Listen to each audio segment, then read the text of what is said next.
Salutare toată lumea, numele meu este Iani și bine m-am găsit la un episod pe acest canal.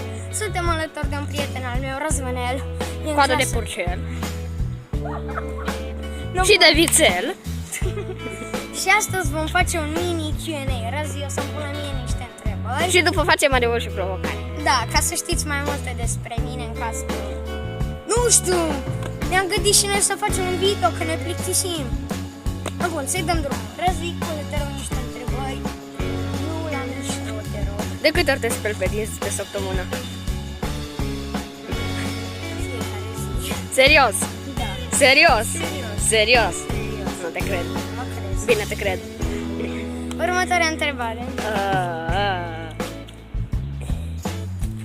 Te căca vreodată pe tine de la vârsta de peste 6 ani?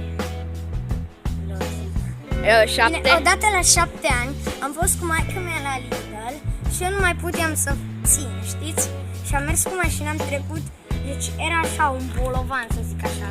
Drum, așa, o drum mai curbat și am luat o trântă și m-am căcat pe mine. Yay! Ce Da, final Și fericit! așa mergem la joc. Cum? Hai, No. următoarea întrebare. Nu te vezi, mă, copilule! Acum nu văd. Ba nu, că ești în soare. Du-te înapoi. Să mă gândesc la o întrebare perfectă pentru tine. Câte iubite ai avut la viața ta?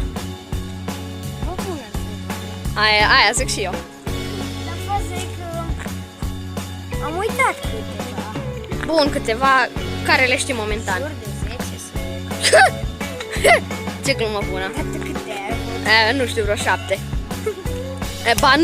Ba nu, 10 și eu, cred. 8, 9. Sau 4. Bun, hai, continuă.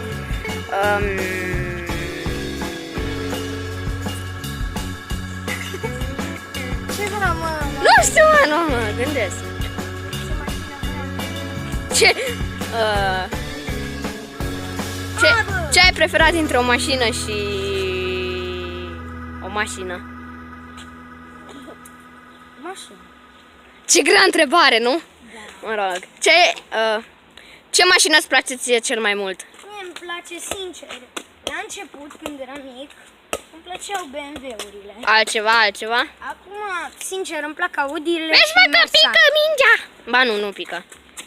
Audiurile și? Mercedes. Ok. Și acum, nu știu, câte fire de păr ai în cap? Jur de...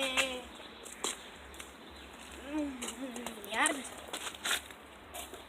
Wow, ce răspuns bun. Mă rog. Acum vom continua cu adevăr și provocare. Bun. Și căcare. Nu uitați să apăsați butonul de like. Și să vă ne vom- abonați! Să nu uitați! Da, și vom Și începe scrieți dacă v-a plăcut în secțiunea de... comentarii. Așa. Și după o să începem imediat idol de provocări. Cam atât cu acest episod, ne revedem data viitoare, pa, pa!